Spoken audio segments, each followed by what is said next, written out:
Allahümme salli ala Muhammedin ve ali Muhammed. Euzu billahi mineşşeytanirracim. Bismillahirrahmanirrahim. Elhamdülillahi Rabbil alemin ve bari'il halâiqil ecma'in. Vessalatu vesselamu ala seyyidina ve nebiyyina habibi ilahil alemin ve tabibi nufusina Ebil Qasim Muhammed. Allahümme ve alihi tayyibin tahirin el-muntecebin el-mukarramin ve la'nud daime ala a'daihim ecma'in min el-ana ila qiyami yevmiddin. Amma ba'd. Esselamu aleyke ya Eba Abdillah ve alel ervahilleti hallet bifinaik. عليك مني سلام الله أبدا ما بقيت وما بقي الليل والنهار ولا جعله الله آخر العهد مني لزيارتكم. السلام على الحسين وعلى علي بن الحسين وعلى أولاد الحسين وعلى أصحاب الحسين ورحمة الله وبركاته. Kerbela şehitleri, Seyyid-i Şüheda ve vətən şəhidlərimiz pak ruhların salavatının yad ilə. Allahümme salli ala Muhammed və ali Muhammed. Dünyanın harasında və ya həmçinin vətənimizdə hansı məsciddə İmam Hüseyn əleyhissalamın əza məclisləri keçirilir, bu məclislərin də qəbulluğuna Peyğəmbər, ali Peyğəmbərə salavat zikr edək. Allahümme salli ala Muhammed ve ali Muhammed ve accil feracahum. Artık Muharrem ayının 7. günündəyik. Əziz müminlər, əziz müsəlmanlar, Kərbəla hadisəsinin səbəbləri və onun nəticələri barəsində danışmaq istəyirik. Neçə gündür ki, bu barədə də danışılır və bu faciənin, bu hadisənin hər il qeyd olunmasında müsəlmanların, Peyğəmbər ümmətinin bu hadisəni qeyd eləməklə hər bir dövrə, hər bir zamanda yaşayan müsəlmanlar bu hadisədən hansı ibrətləri və dərsləri alacağı barəsində danışdıq ki, bizlər də öz zamanımızda, öz həyatımızda bu məclislərdən İmam Hüseyn əleyhissalamın əza məclisini yad eləməklə, zikr eləməklə, xatırlamaqla o hadisələri təkcə tarixi hadisə kimi və yaxud təkcə faciəvi bir hadisə kimi deyil, bu hadisədən öz həyatımız üçün, gələcək günlərimiz üçün, hidayət yolumuz üçün, Rəbbimizə tərəf gedən yolu üçün hansı nəticələri, hansı dərsləri və ibrətləri çıxartmalıyıq, bu barədə danışmağa çalışırıq. Və bugün də elə söhbətimizin davamı bundan ibarətdir. Görəsən, Kərbəla faciəsi nədən baş verdi? Hz. Peyğəmbərimizin risalətinin tamamlandığı, 23 illik risalətin tamamlandığı tarixdən cəmi 61 il keçəndən sonra, 60 il keçəndən sonra bu hadisənin baş verməsi niyə, hansı səbəblərdən oldu? Və Hz. Peyğəmbərimizin ümməti niyə heç yarım əsr keçməmiş onun özünün Peyğəmbərinin balasına, övladına və ilahi bir höccətə qarşı bu qədər nə üçün amansızlıqla onlara qarşı dayandı və onların qətlinə hazır oldular, qətlinə fərman verdilər. Bir neçə məsələlər var bu barədə, inşallah işarə eləməyə çalışacağıq. Amma ondan əvvəl deyək ki, Hz. İmam Hüseyn əleyhissalamın Kərbəla yoluna, Küfə yoluna çıxması, yəni Mədinəni tərk edib, oradan Məkkəyə, Məkkədən sonra da Küfəyə yola düşməsində əsas məqsədin, qayəsini özü elan eləyirdi. Ülvi, ilahi məqsədlər üçün çıxdığını bəyan edirdi. Buyururdu ki, İnni ləm əxruc əşəran və lə bətəran və lə mufsidən və lə zalimən və innəmə xərəctu li tələbil islah fi ümmeti cəddi. Buyururdu ki, mən bu yola nə gəzmək üçün çıxıram, yəni bu səfərə, Mədinədən çıxış səfərim nə gəzib dolanmaqdır, nə əylənməkdir, nə fəsad törətməkdir, nə zülm eləməkdir, kiminsə haqqını əlindən almaqdır. Yəni bir neçə səbəbləri zikr edir ki, yəni bunların heç birisi üçün çıxmamışam Mədinədən, vətənimdən. Və innəmə xəractu li talabil islah ümməti cəddi. Mənim bu çıxışımın, bu səfərimin səbəbi cəddim Peyğəmbərin ümmətinin islahıdır. Deməli, Hz. İmam aleyhisselam Hz. Peyğəmbərimizin ümmətində baş verən fəsadları gördüyü üçün, o fəsadı düzəltmək üçün, islah üçün bu yola çıxmışdır. Və uridu ən əmura bil ma'ruf. Və mən istəyirəm ki, əmr bil ma'ruf eləyəm. Yəni, insanları Allah Taala'nın dininə geri döndərəm. Allahın məqbul bildiyi şeylərə dəvət edəyəm. Allah Taala'nın qəbul elədiyi, halal bildiyi şeylərə dəvət edəyəm. Haqqa dəvət edəyəm. Əmr bil ma'rufda da məqsəd budur. Allah Taala'nın haqqına dəvət edəyəm. Və ənhə anil munkar. Və pisliklərdən, Allah Taala'nın qadağan elədiyi, haram etdiyi şeylərdən insanları çəkindirəm. Vəəsiru sirətə cəddi və əbi əmirəl-müminin Ali ibn Əbi Talib. Və mən cəddim Peyğəmbər və atam əmirəl-müminin Ali ibn Əbi Talibin yolu ilə getmək istəyirəm. Yəni, Hz. İmamın getmək, çıxış məqsədi, Mədinəni tərk eləmə məqsədi ilahi bir məqsəd idi, ülvi bir məqsəd idi. Bu məqsəddə özünün də saydığı kimi 4 fəsad yolu Hz. İmamın məqsədində yox idi. Əşaran və lə bətəran və lə mufsidən və lə zalimən. Nə gəzməkdir, nə əylənməkdir, nə fəsad törətməkdir, fitnə fəsad törətməkdir, yəni və yaxud 2 dəstə, 3 dəstənin arasını vurub özünün hansısa mənfəətini gözləməkdir. Xeyr, heç birisi deyildir. Nə də başqalarının haqqına təcavüz eləməkdir. Deməli, Hz. İmam aleyhisselam, Hz. Peyğəmbərimizin sallallahu aleyhi və səlləmin cəddi Peyğəmbərin yolu ilə getməkdir. Deməli, Peyğəmbər yoludur, İmam yoluydu. Atası Hz. Əmir al-Mömin aleyhisselamın getdiyi yol İmam yoluydu. Sonra nəticə məlumdur ki, Kərbəlada baş verən hadisə hüzünlə dolu, zülmlə dolu bir hadisə oldu. Bugünkü gün 1000 illər, 100 illər keçəndən sonra ümmət bu hadisəni adətən 2 tərəfdən, 2 aspektdən qiymətləndirərlər. Bir, məzlumiyyət nöqteyi nəzərindən Peyğəmbər balalarının bu ülvi, bu ilahi məqsədlər üçün çıxmış Peyğəmbər balasından qarşı edilmiş bəşəriyyətdə ən böyük cinayəti zülm kimi qiymətləndirərik. İkinci bir aspektdən onların qəhrəmanlıq yoludur. Yəni, Hz. Peyğəmbərimizin övladı İmam Hüseyn əleyhisselamın və onun yar ənsarlarının qəhrəmanlıqlarının əsas önə çıxır. Yəni, biz o tarixə baxanda. Amma səbəb nə oldu? Söhbətimizin əvvəlində dedik ki, səbəb nə oldu? Bu qədər özünə müsəlman deyən bir cəmiyyət bu qədər azğın şəkildə, cinayətkar şəkildə Peyğəmbər balasına qarşı o qədər ağır cinayətlərdə iştirak edədilər.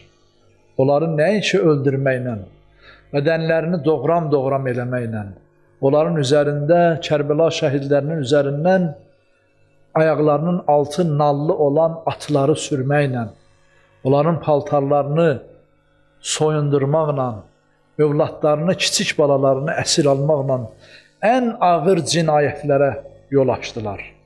Nə idi səbəb? Səbəb nədir? Bunun səbəblərinə baxanda bir neçə səbəb görürük. Birincisi, bu cür ağır cinayəti Hz. Peyğəmbərimizin ümməti eləyə bilməzdi. Bir Peyğəmbərin ümməti bu qədər ağır cinayəti öz üzərinə götürməzdi. Burada əsas məqsəd əslində imanda, İslamla düşmənçilik səbəbindən irəli gələn kindən, kudurətdən söhbət gedə bilər. Bir kinli insanın və yaxud bir kinli cəmiyyət sanki öc alırmış kimi, sanki intiqam alırmış kimi Peyğəmbər balalarından o intiqamını alırdı. Sanki Həzrəti Peyğəmbərimizdən və onun balalarından intiqam alırmış kimi davranışların görmək olur. Çünki o əmri ki vermişdilər ki, Həzrəti İmam Hüseyn əleyhissalamın özü və ailəsinin qarşısı kəsilsin və susuz saxlanılsın. Sonra ki o cinayət törədildi, Həzrəti İmam Hüseyn əleyhissalam və 18 Haşimi övladının başları bədənlərindən ayrıldı. Peyğəmbər balalarının, o pak, mütəhhər Peyğəmbər balalarının başları ayrıldı. Gələndə Yezidin sarayına gətiriləndə Yezid o imamın başına vurduğu o çubuqla belə bir şeir oxuyurdu. Deyirdi ki, Lə'ibət Haşimun bil mulki fələ xəbarun cəə və lə vəhyun nəzələ leytə əşyaxi bi bədrin şəhidu qad qatəlnəl qavmə min sədətikum və adəlnə meylə bədrin fəətədələ. Belə bir şeirlə öz niyyətini, öz küfrünü imanda olmadığını bəyan edir əslində Yezid. Həzrəti İmam Hüseyn əleyhissalamı Kərbəlada o cür faciəli şəkildə, ən ağır şəkildə özü və övladlarının, yarı ənsarının başına gətirilən o qətliamda birinci küfr əlamətləri görülür. İmandan çıxma əlamətləri görünür. Çünki imanda olan bir Peyğəmbər ümmətinin nümayəndəsi belə bir hərəkət edə bilməz. Şeirdə deyir ki, Yezid mübarək başa o çubuqla vura-vura belə deyir məlun. Deyir ki, Peyğəmbər din adı ilə mülk istəyirdi. Yəni güya din elə söhbət idi, amma məqsədi güya mülk imiş. Nə axirətdən xəbər var, nə də vəhiy nazil olub. Deməli, nə axirəti qəbul edir, nə də vəhyi qəbul edir. Bunların ikisini qəbul edəməyən hansı mənzilətdədir? Deməli, həqiqətin üstün örtür də küfr mənzilətindədir. Kaş Bədirdəki böyüklərim dirilib şahid olaydılar. Bədirdəki müşriklər hücum elədilər müsəlmanları və Həzrət Peyğəmbərimizi qətl eləmək istədilər və orada məğlub oldular. Onların böyükləri məğlub oldu. Bəni Üməyyənin xüsusən böyükləri məğlub oldu. İndi onu yada salır Yezid. Deyir, kaş ki Bədirdə öldürülən mənim şeyxlərim, böyüklərim şahid olaydı ki, sizin böyüklərinizi qətl edib, yəni Peyğəmbərin, ümmətin böyüklərini qətl edib, Bədrin intiqamını almışıq. Bədrin intiqamını almışıq. Yəni, əslində, birinci əmri verənlərin niyyəti, səbəbi nə idi? Həzrət Peyğəmbərimizə gətirdiyi o dinə etiqadın olmaması idi.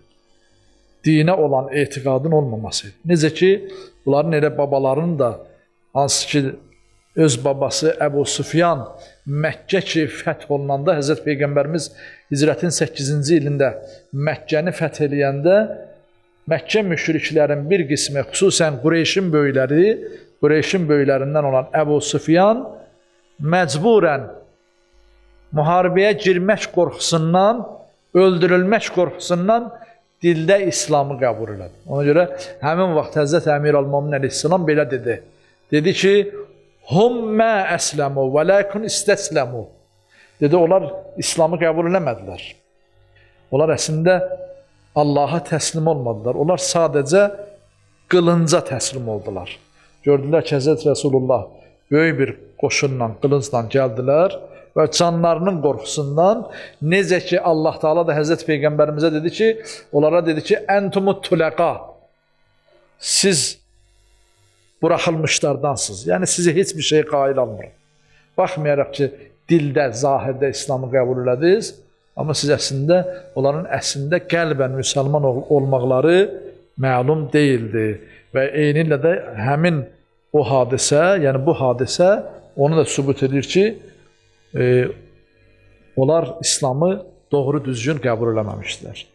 İkinci Digər səbəblərdən biri nifaq idi, nifaq. Haqq ilə işi olmayanlar. Hz. İmam Hüseyin əleyhissalamı tanıyırdılar. O qoşunun aşağı, necə deyirlər, mərtəbələri. Qoşunun başçıları Ömər Səd idi, İbn Ziyad idi, Şimrin özü idi. Hz. İmam Hüseyin əleyhissalamı gözəl tanıyırdılar. Hətta Ömər Səd deyir ki, uşaqlığım İmam Hüseyin əleyhissalamla Mədinədə bir yerdə keçib, bir küçədə, bir məhəllədə oynayıblar. Çox gözəl tanıyırdı atasını, babasını, anasını, Hz. İmam Hüseyin əleyhissalamı. Amma Rey mülkünün havası, dünya istəyi, dünya sevgisi onları din sevgisi, iman sevgisi, bunları hamısını bir kənara qoydu. Yəni dünya malı insanların gözündən orada dayanan Hz. Peyğəmbərimizin balalarının qarşısında, onların qətlinə hazır dayananları dünya sevgisi, dünya məhəbbəti, dünya cazibəsi, hələ əldə olunmamış, vədə verilmiş o rey mülkü onun başından elədi və Hz. İmam Hüseyin əleyhissalamın qarşısına çıxdı. Bütün bunlar bizim üçün ibrətdir. İbrətdir, dərsdir. Ki, insan övladı asan vaxtında, sülh şəraitində, rahat vaxtında Allahı və Peyğəmbəri, Allahın dininin dediklərini demək asaddır. Amma elə ki, böhran vəziyyəti yetişdi, sıxıntılı vəziyyət yetişdi, çətin dövr yetişdi, görək orada necə hərəkət edəcək bir insan. Oradadır, imtihan olunma yeri ondadır. Böhran vəziyyətindədir. Necə ki, Küfəlilər rahat vaxtında Hz. İmam Hüseyin əleyhissalama Müslim İbn Əqil vasitəsilə beyət elədilər. Elə ki, İbn Ziyad gəldi, bir gün keçməmiş. Həmin günün axşamı İbn Ziyad şəhərə daxil oldu, səhərsi minlərlə insan öz beyətindən üz döndərdi. Böhran vəziyyəti olan kimi üz döndərdi və Peyğəmbər balasını tək qoydu. Bu ikinci səbəblərdən də biri. Biri də budur ki, deməli, Küfədən gələn qoşun üzvlərinin, insanların ki, hansılar ki, onlar Hz. İmam Hüseyin əleyhissalama cürət elədilər, qılınc çəkməyə, ox atmağa, deməli, imanlarında möhkəm deyildilər. İman zəiflikləri var idi. İmanda möhkəm olmaq məsələsi asan məsələ deyil. Allah-u Teala bizə Peyğəmbər Qur'an göndərməkdə əsas məqsədi budur ki, biz insanlar imanımızda möhkəm olaq. Məsələn, hər dəfə biz dua eləyəndə ki, ilahi, ihdinəs sıratal müstəqim, bizi doğru yola hidayət elə. Bizi doğru yola hidayət elə. Sıratal müstəqimdə əsas məqsəd o deməkdir ki, doğru yol elə qarşımızda olan düz yoldur, üfüqi yoldur. Əslində, sıratal müstəqimdə əsas yol şaqili yoldur. Yuxarıdır yol. Sıratda məqsəd yuxarıya qalxan yolda. Yəni düz dediyimiz, bildiyimiz yol düz deyil, üfüqi deyil. Ona görə insan övladı dua eləyəndə əlin səmaya tərəf açar. Yəni Allah Teala'ya tərəf qalxmaqdır. Ruhun kamilliyi, məlakut aləmində olan ruhunun kamilliyi Allaha tərəf yaxınlaşmasıdır, şağilidir, sırat-ı müstəqim deyəndə. Ona görə bizlərə də bu ibrət və dərs budur ki, ruhlarımızı, ağıllarımızı, düşüncələrimizi kamilləşdirməliyik. Onlar daha çox sırat-ı müstəqimə onlar yönəlməlidirlər. Allah Teala'dan onu istəməliyik. Məsələn, deyəndə ki, Rabbi zidni ilmən, deyirik, ilahi bizim elmimizi artır deyəndə, Rəbbim elm verməklə məni artır deməkdir. Yəni, elmimi artır deyəndə, ey Rəbbim, mənə hidayətini artır, mənə elmi artırmaqla məni özünə yaxınlaşdır. Elmi artırmaqla. Və yaxud, zidnəhum hudən, Qur'an-ı Kərim ayəsində Allah Teala buyurur ki, onları hidayət olaraq artırarıq. Yəni, bizim artmamız, böyüməmiz, ruhən böyüməmiz lazımdır imanla, sırat-ı müstəqimlə insanın, müminin, müsəlmanın ruhunun böyüməsi lazımdır ki, Allaha yetişsin. Yoxsa, yəni, elmimizi artır, Amma elmin artması insanın hidayətinin artmasına səbəb olmaz ki, hər elmin artması. Elmlə artır bizi, ilahi elmlə bizi artır. Elm halı ilə bizi, yəni özünə yaxınlaşdır. Digər bir ayət-i kərimədə Allah Teala buyurur ki, لَاِنْ شَكَرْتُمْ لَأَزِيدَنَّكُمْ Əgər şükr eləsəz, sizi artıraram. Bəzən mənasını tərcümədə deyərlər ki, sizin malınızı artıraram. Əslində, şükr eləsəz, sizin imanınızı, sizin kamilliyinizi artıraram. Ona görə bizim sadəcə dildə iman gətirmək, sadəcə dildə kəlmə-i şəhadəti gətirmək və ya iman gətirməyi, özümüzü iman gətirən kimi bildirmək bu kifayət deyil. Gərək Allah Teala'dan bunun üçün tövfiq istəyək, elm istəyək, hidayət istəyək ki, bizim ruhumuzu neynəsin, ucaltsın. Yəni aşağı ruha sahib olan insan dünya amalına tez aldanacaq. Ruhu cılız olan, ruhu zəif olan, ruhu yetişməmiş, kamil olmayan bir müsəlman təbii ki, İmam Hüseyin əleyhissalama neynəyəcək? Qılınc çəkməyə hazır olacaq. Kiçik bir təhrikdən, kiçik bir vəsvəsədən və yaxud dünya istəklərindən İmam Hüseyin öz imamına qarşı dayanmağa hazır olacaq. Sıratın ikinci sahəsi bizim sifətlərimiz, xasiyyətlərimizdir. Yəni biz öz xüsusiyyətlərimizə, öz fəzilət və rəzalət sifətlərimizə dönüb baxmağı öyrənməliyik. Hər bir insanda Allah Teala biri-birinin əksi olan həm rəzil, həm də fəzilət sifətləri var. Məsələn, əsəbilik xüsusiyyəti var hər birimizdə. Tələskənlik var hər birimizdə. Tamahkarlıq var hər birimizdə. Səbirsizlik var hər birimizdə. Bu insana Allah Teala'nın verdiyi mənfi xüsusiyyətlərdir. Rəzalət xüsusiyyətləri. Bir də onun əksi olan fəzilət xüsusiyyətləri var. Əl açıqlıq var, səbirlilik var, dözümlülük, təmkinli olmaq var. Nə bilim, təvazökarlıq var təkəbbürün qarşısında və s. Bizlər əgər öz daşıdığımız xüsusiyyətlərə, özümüzün fitrətimizdə olan, biri-birinin əksi olan bu xüsusiyyətlərə fikir verməsək, o xüsusiyyətlərin nəticəsində ortaya əməl gələcək. Məsələn, təkəbbürlülük bir xüsusiyyətdir, əməl deyil. Səbirsizlik insanın xasiyyətidir, əməl deyil. Amma səbirsizlikdən hasil olan bir cinayət, insan səbirsiz olanda başqasına bir xətər törədə bilər. Ağır söz deyə bilər. O ağır söz və yaxud davranış artıq əməldir. Artıq pis əməldir.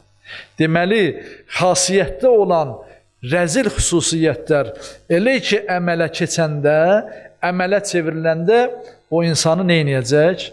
Pis əməl sahibi edəcək. Əgər rəzil xüsusiyyətlərə biz üstünlük vermişiksə və yaxud fikir verməmişiksə, mən fikir verməmişəm, hər kəs öz xüsusiyyətlərini bilməlidir. Mənim hansı mənfi keyfiyyətlərim var? Müsbət keyfiyyətlər olsun, nə qədər çox olur olsun. Məsələn, adam var ki, özü bilir ki, mən təkəbbürlüyəm, özü bilir.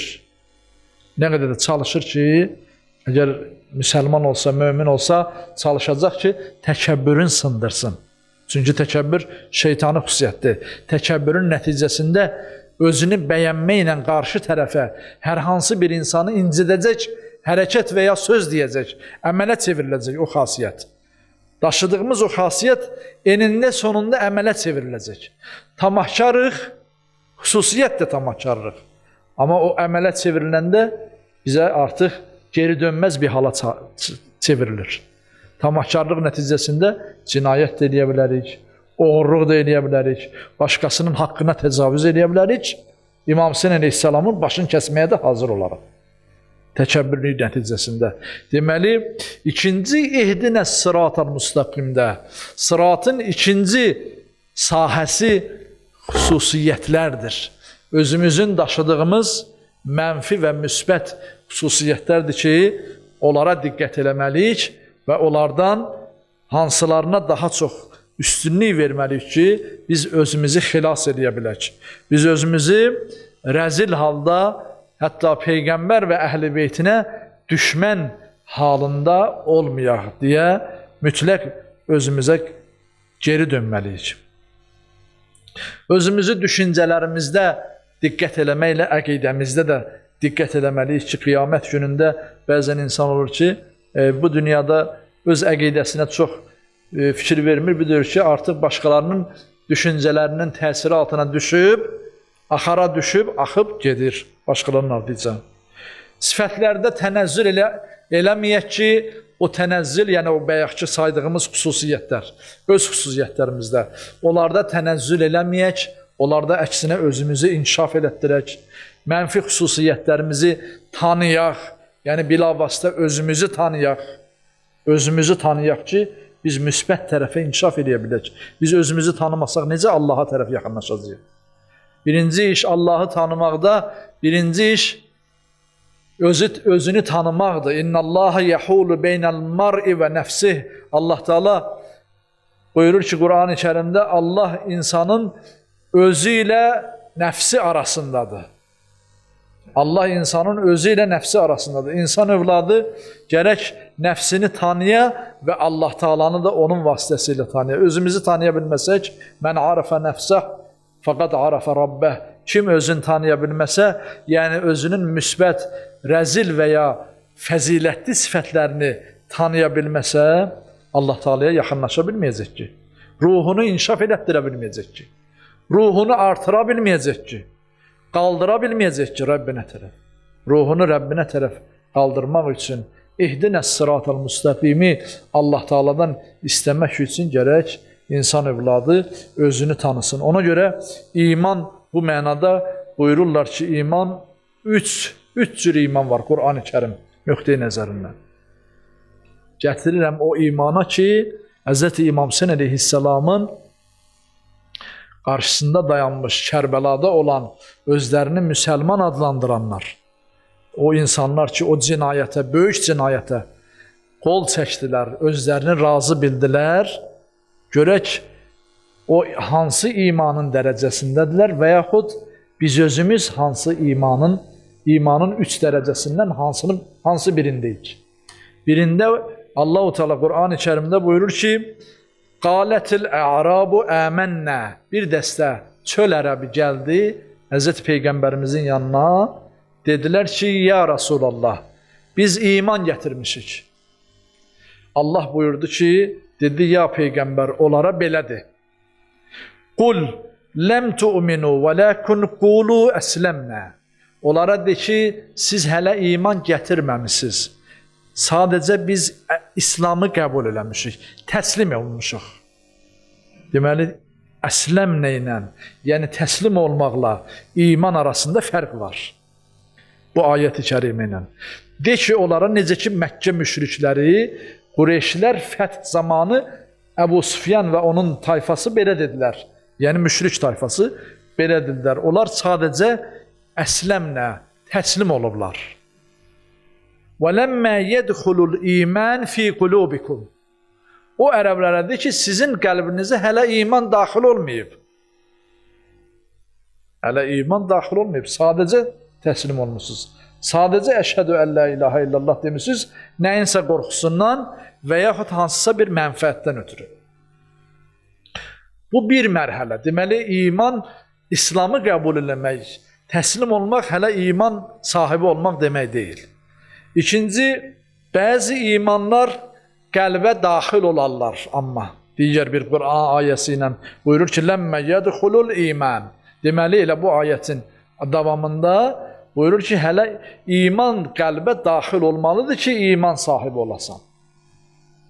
Qəlbə daxil olmalıdır. Yəni, bütün düşüncənlə, mənliyinlə, özünlə, müsbət və mənfi keyfiyyətlərinlə, xüsusiyyətlərinlə və onların əmələ təsirinlə anlamalısan, imanın içərisində olmalısan.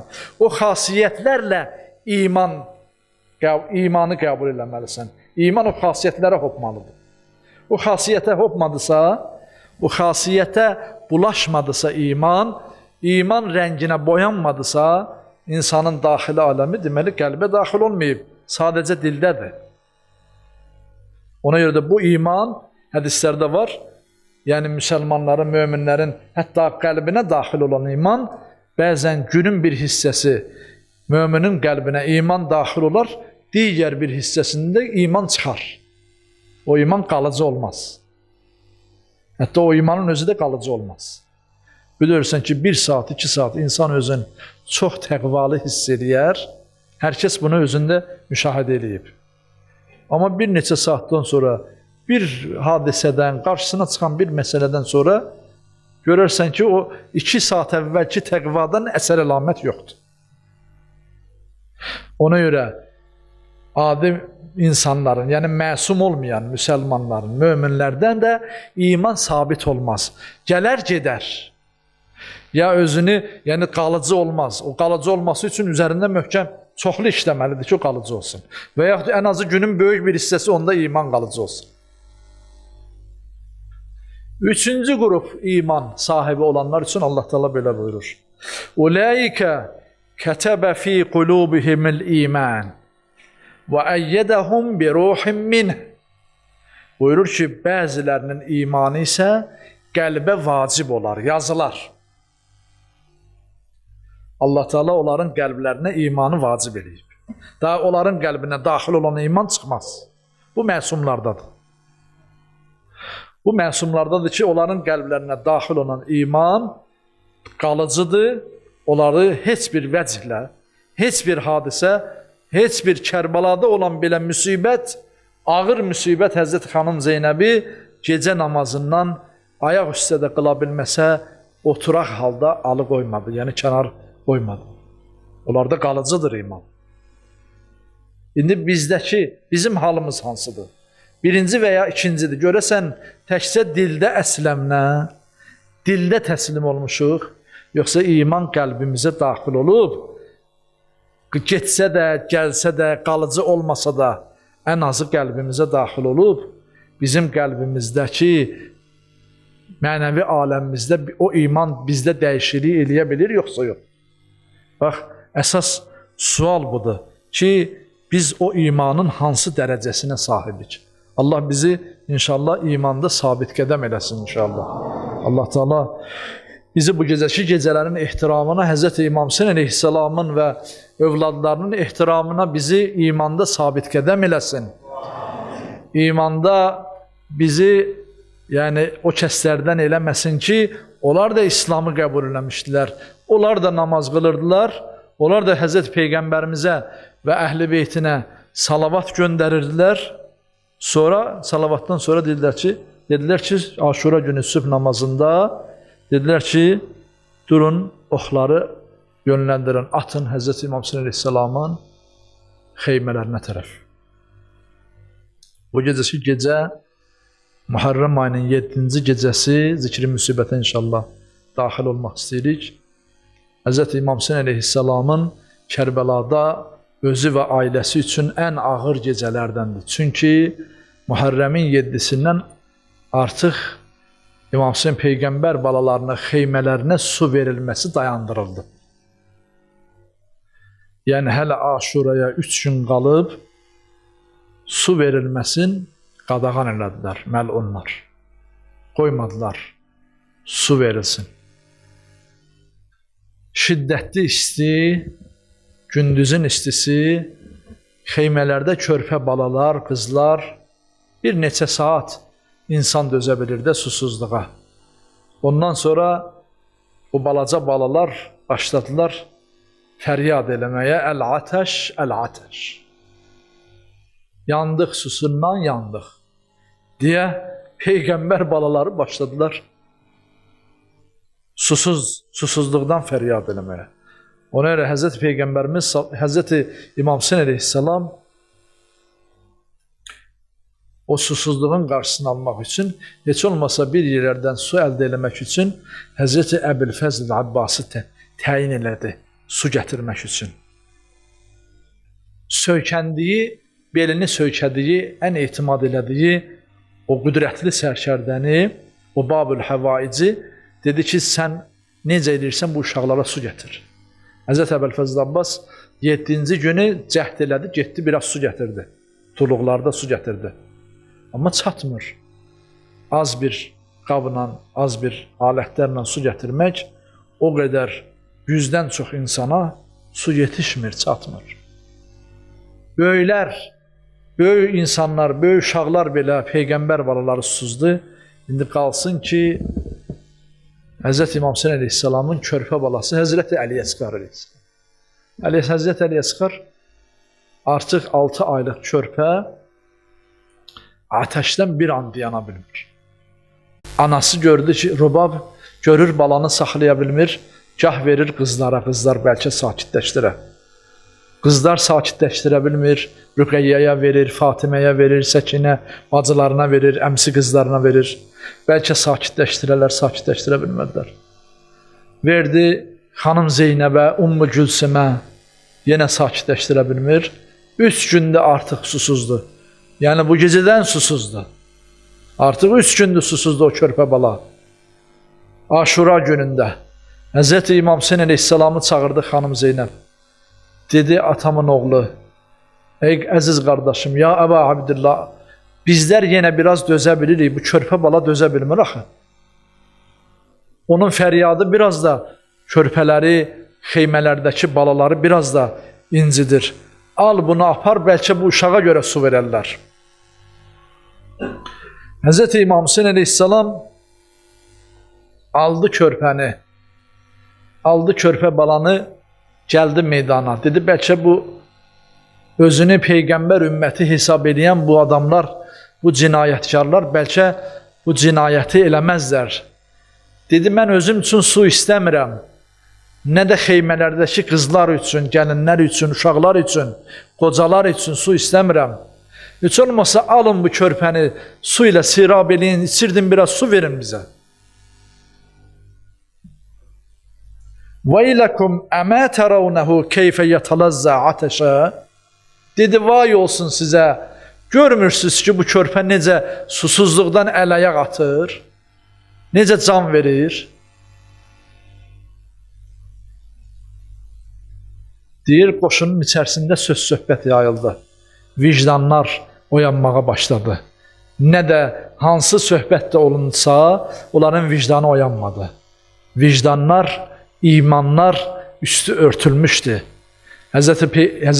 İmam Hüseyin əleyhissalam cəddi Peyğəmbərdən, Hz. Əmir al-Mominindən, anası xanım Zəhradan nə qədər onlara danışdı, xütbə verdi, Allah Taala'nın əmrlərindən danışdı, onlara təsir olmadı. Amma Hz. Əli Əsğərin susuz halını görəndə qoşun əskərləri bir-birinə baxdılar. Dedilər, görəsən, yaxşı bu balaca körpənin nə təqsiri var, bu susuz qalır, deyə qoşunun içərisində söz-söhbət başladı. Söz-söhbət qalxanda deyir, Şimir dedi, hərmənəni çağırdı. Dedi, görmürsən, qoşunun içərisində söz-söhbət var, qarşısını al, kəs bu söz-söhbəti. Dedi, necə kəsim? O özü də qalıb belə. Əmr elədi, dedi ki, oxları sən nəyə hazırlamışdın? O 3 pərli oxu əmr elədi, hazırlatdırdı. Hz. İmam Hüseyin əleyhissalamın mübarək qucağındakı qollarının üstündə Hz. Əli Əsğəri, hansı ki susuzluqdan artıq halsızdır, nişan aldı, atdı və gəldi Hz. İmam Hüseyin əleyhissalamın qucağındakı uşağın boğazın bıçaq kimi kəsdi, xəncər kimi kəsdi. O 3 pərli o. Hz. Əli Əsğər su içə bilmədi, amma qan içdi, onun əvəzində qan içdi. Peyğəmbər balası su içə bilmədi, amma qan içdi. Hz. İmam Hüseyin əleyhissalam deyir, Hz. Əli Əsğərin boğazından axan o qanı götürdü, qoymadı yerə tökülsün, atdı səmaya, atdı səmaya. Dedi ki, Allahümmə lə yəkun dəmu həzər radiy əhvən aleyk min dəmə fəsilun naqatu salih. Dedi, ya Rabbi, bu körpə, bu südəmər uşağın qanı sənin yanında Salihin, Hz. Salihin dəvəsinin qanından yüngül deyil, ya Rabbi. Ondan ucuz deyil. Niyə? Çünki Salihin dəvəsini öldürmüşdülər deyə. Allah Teala o qövmi məhv elədi. O qövmi yaşadıkları evdə bütün evlərin üstünə yıxdı, məhv elədi. Qövm bütövlükdə məhv oldu. Dedi, ya Rabbi, bu uşağın qanı Salihin dəvəsinin qanından ucuz deyil. və atdığı deyir, səmaya atdığı qandan bir damcı da olsun yerə düşmədi və dedi ki, ya Rabbi, fətəqabbəl minni. Dedi ki, ya Rabbi, məndən bu qurbanı qəbul elə. Hz. İmam Hüseyin əleyhissalam o vaxtında, o halətində Allah Taala'ya münacat eləyir. O sıxıntı vaxtında, o susuz vaxtında, özünün və körpə balasının, o müsibətli vaxtında yenə gör nə deyir? İmanın, təslimiyyətin böyüklüyünə bax. O qəlbinə yazılmış iman ondan belə də tələb edir. Deyir ki, ya Rabbi, məndən də bu qurbanı qəbul elə. Allah Teala deyir ki, Allah o damcıdan bir damcı da, o qandan bir damcı da yerə düşməsinə fürsət vermədi ki, o qurbanın qəbul olunmasının bəyanı idi. Yerə düşməməsində o qurbanlığın qəbul olunmasında idi. Ələ la'nətullahi alə qavmiz zalimin.